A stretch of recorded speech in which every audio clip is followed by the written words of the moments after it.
दोस्तों, आज हम मध्य प्रदेश के धार जिला अंतर्गत ग्राम अमझेरा के माता अम्का जमका दरबार द्वापरकालीन माता अम्का जमका दरबार में मौजूद हैं। यहाँ पर इतिहास के बारे में पंडित जी से कुछ जानना चाहेंगे।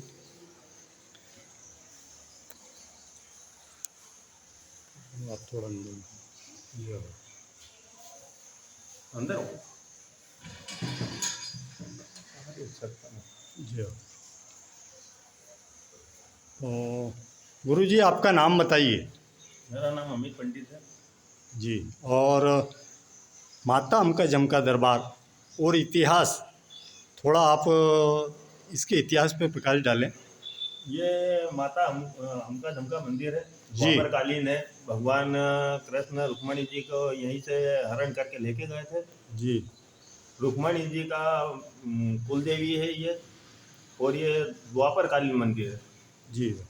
तो यहाँ पर सुना है पांडवों ने भी यहाँ पे तपस्या की थी, उनकी तपस्या स्थली भी यहाँ पर है, तो उसके बारे में भी बताएं। और माता चामुंडा दरबार भी है, और माता चामुंडा दरबार से जुड़े हुए भी कुछ रहस्य हैं जिस पर आप प्रकाश डालेंगे। जी जी। तो ये पांडवकालीन मतलब द्वापरकालीन में पांडवों का भी टाइम था, तो उन्होंने जब अज्ञातवास काटा तो एक दिन वो यहाँ पर रुके। यहाँ से थोड़ी सी दूर पे बैजनाथ महादेव मंदिर है। बैजनाथ महादेव मंदिर जी। और वो भी तपोभूमि है, वहाँ आज भी हजारों साल से दो संत समाधि लगाए बैठे हुए हैं। उनके दो संत और जो यहाँ समाधि लगाए हुए बैठे हैं जी, उनके दर्शन आज भी भाग्य से होते हैं, बहुत सारे लोगों को हुए भी हैं। और आप जो चामुंडा जी की बात कर रहे हैं जी, तो पुराने वक्त में शक्ति लेके जाते थे नए मंदिरों की स्थापना के लिए, माता की जोत लेकर के जाते थे और नए मंदिरों में स्थापना में जी। तो जैसे आपने पावागढ़ का सुना है, देवास का सुना है जी, तो वो जोत यहाँ से चामुंडा जी के मंदिर से ही गई हुई है। ये देवी 3-3 पहर वहाँ रहती है और 6 पहर यहाँ पे रहती है। पावागढ़ और देवास, पावागढ़ और देवास में भी ज्योति यहीं से ले जाकर स्थापित की थी। जी जी, चामुंडा माता दरबार से जी। और ये उज्जैन के समकक्ष में बना हुआ है मंदिर। उज्जैन में तो एक ही तरफ शमशान है, पर इसके चारों तरफ शमशान है। महाकाल, उज्जैन महाकाल दरबार में जी जी, एक ही तरफ शमशान है, और यहाँ दरबार में चारों ओर शमशान ही शमशान है। जी जी।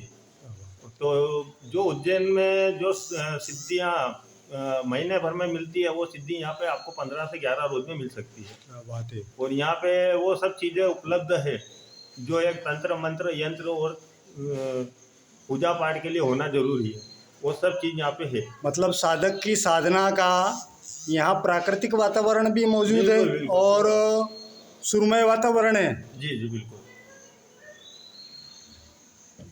यहाँ से जो हरण वाला स्थान है वो कहाँ पर है? वो हरण वाला स्थान मंदिर के जस्ट पीछे, मंदिर के पीछे पहियों के निशान है, पहाड़ में से कटे हुए। पहाड़ में निशान बन गए हैं। जी जी। रथ को जो हरण करके ले गए थे जी, तो ये हरण किसने किया था? भगवान श्री कृष्ण ने करा। श्री कृष्ण ने किया था जी। वो वर्तमान भगवत गीता में जिस कुंदनपुर का जिक्र है, जैसे पहले उज्जैन को अवंतिकापुरी कहते थे, उसी हिसाब से इसको कुंदनपुर कहा जाता था। अब अवंतिकापुरी को उज्जैन कहा जाता है जी। वैसे ही इसको आज के टाइम में अमझेरा बोलते हैं। ये अमझेरा बोलते हैं, ये कुंदनपुर हुआ करता था। वर्तमान में मध्य प्रदेश शासन के ओर से कोई जीर्णोद्धार किया जा रहा है यहाँ पर? अभी तो सिर्फ घोषणा हुई है, घोषणा भर हुई है, केवल हुआ है, कार्य अभी शुरुआत भी नहीं हुई है। शुरुआत भी नहीं हुई है। और यहाँ पे जो भी आप डेवलपमेंट देख रहे हो, ये श्रद्धालुओं द्वारा किया जा रहा है। अच्छा, यहाँ पे जो आने वाले श्रद्धालु हैं जी, माता के जो भगत हैं जी जी, उनके द्वारा जो है ये सब किया जा रहा है, निर्माण कार्य, जीर्णोद्धार। जी जी। तो इसमें क्या कुछ पानी वगैरह बरसता है ये जो चल रहा है कार्य? हाँ, पानी टपकने लग जाता है, बरसात में ज़्यादा गिरता है तो। जी हाँ।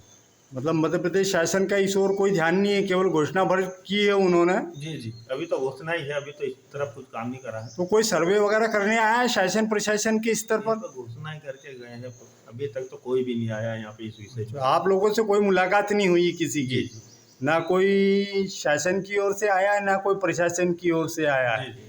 तो आपके यहाँ पे गेट का कार्य भी चल रहा है, ये भी आपके मंदिर में भक्तों के द्वारा ही किया जा जी, रहा जी, है यहाँ या पे अभी सरकार द्वारा किया जा रहा है? यहाँ जो भी काम चल रहा है भक्तों के द्वारा ही है, अभी वो ग्राम पंचायत की ओर से यानी पंचायत की ओर से नहीं भी। किसी की भी ओर से नहीं?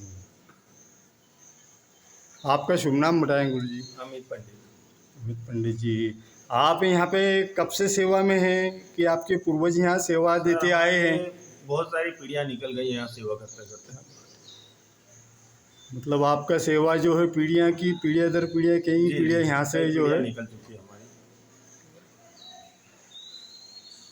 अब मध्य प्रदेश शासन से क्या अपेक्षा रखते हैं आप? जिस प्रकार से घोषणा की गई है, तो क्या उन्होंने जीर्णोद्धार के लिए कदम आगे बढ़ाना चाहिए, या माता जी के भगत ही इतने सक्षम है कि उनको किसी की आवश्यकता नहीं? देखो मालिक, सबसे सीधी बात है, जो माई की इच्छा होगी वो हो जाएगा। इसके लिए कोई कुछ भी नहीं कर सकता है। उनका काम था घोषणा करने का, इनका काम होगा तो ये सब करवा लेगी किसी के भी माध्यम से। तो इसलिए इतना हम चिंता फिक्र और संताप नहीं करते हैं, जैसे हैं वैसे ही मस्त हैं। माता तो स्वयं सिद्ध है, कहने का तात्पर्य ये है उन्हें किसी प्रकार की कोई आवश्यकता नहीं। आवश्यकता ही नहीं है। हाँ, जो भी आवश्यकता है वो भक्तों को है, तो वो स्वयं सेवा से पूरी कर लेंगे वो। हाँ, वो जिनको आदेश करेगी वो सेवा कर जाएंगे, कोई दिक्कत ही नहीं। तो इसका क्या मतलब हुआ? क्या शासन केवल घोषणा ही कर रही है और इस तरीके से सनातन को बढ़ावा देने के लिए नए नए प्रस्ताव रख देती है? प्रशासन का भी कुछ नहीं कर सकते, क्योंकि हर चीज में वक्त लगता है। प्रशासन का काम प्रशासन के हिसाब से होगा। अब आज घोषणा कर दी तो कल काम हो जाएगा, ये भी जरूरी नहीं है। ये भी उसके जरूरी लिए भी टाइम लगता है। हर चीज चलती है, फाइलें चलती है, तो उसमें भी टाइम लगता है। और सबसे मेन चीज बताता हूँ कि महाराष्ट्र और निमाड़ की कुल देवी है। महाराष्ट्र और निमाड़ वाले हाँ, उसमें लोगों कोई की। जात नहीं है, मतलब पूरे की। अच्छा। और यहाँ पे जब वो शादी होती है या बच्चे होते हैं तो उनके लिए वो यहीं पे पूजा पाठ करने आते हैं। सबसे मेन चीज़ ये भी है कि यहाँ पे हर प्रकार की मांगे पूरी होती है। जय माता। उसमें विशेष करके शादी की हो, दूसरी बच्चे की हो, या फिर जैसे भी आपके जो भाव लेके आप यहाँ पे आ रहे हो, वो सभी मांगे आपकी जरूर पूरी होगी।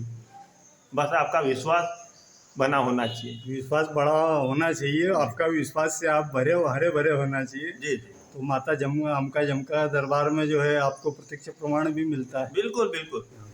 माता जियों के दर्शन नवरात्रि में होते हैं, यहाँ पे शेर के दर्शन होते हैं। शेर के दर्शन होते हैं। जी, आपके भाग्य होना चाहिए, बस सीधी सी बात ये है।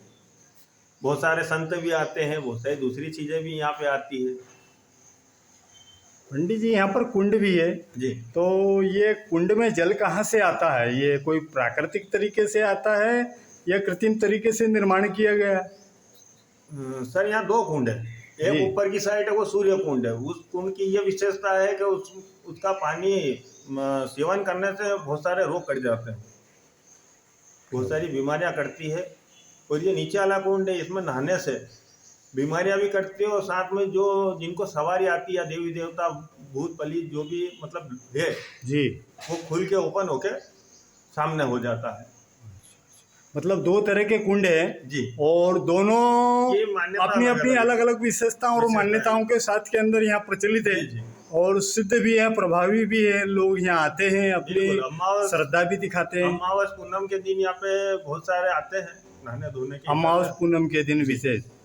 एक बार फिर से दोनों कुंड का बताएं। सूरज कुंड है सूर्य और कुंड यहाँ से कुछ ऊपर है। अच्छा, ऊपर पहाड़ी पर है, यहीं पर इसी परिसर में इसी ही? परिसर में, ये पहाड़ी पे भी नहीं है। आप जैसे रोड पे से गेट पे से गेट उतरोगे के तो आसपास थोड़ी सी में। आगे जी, सूर्य कुंड आएगा। वो सूर्य कुंड है। हाँ, और उसके नीचे जस्ट मंदिर के सामने ये एक देवी कुंड है। एक ये देवी कुंड है जी। जो दरबार के सामने है, जी। हमका जमका माता दरबार के सामने है। ये देवी कुंड है सामने। जी, ये नहाने धोने के लिए ही है। और वो ऊपर वाला जो कुंड है वो पानी पीने के लिए और दूसरी सेवाओं के लिए गुरु जी, बना हुआ एक है। बात इसमें और आपसे जानना चाहेंगे कि यहाँ जो दरबार ये परिसर में है, कौन कौन से मंदिर हैं, कौन कौन से देवी यहाँ पे- देवता विराजमान हैं? यहाँ पे सबसे पहले तो आप अपन जिस मंदिर में है ये अम्का झमका माता का मंदिर है। ये अम्का झमका माता हाँ, तो दरबार यहाँ है। पे अभी फिलहाल में अम्का जी और अन्नपूर्णा जी विराजमान है।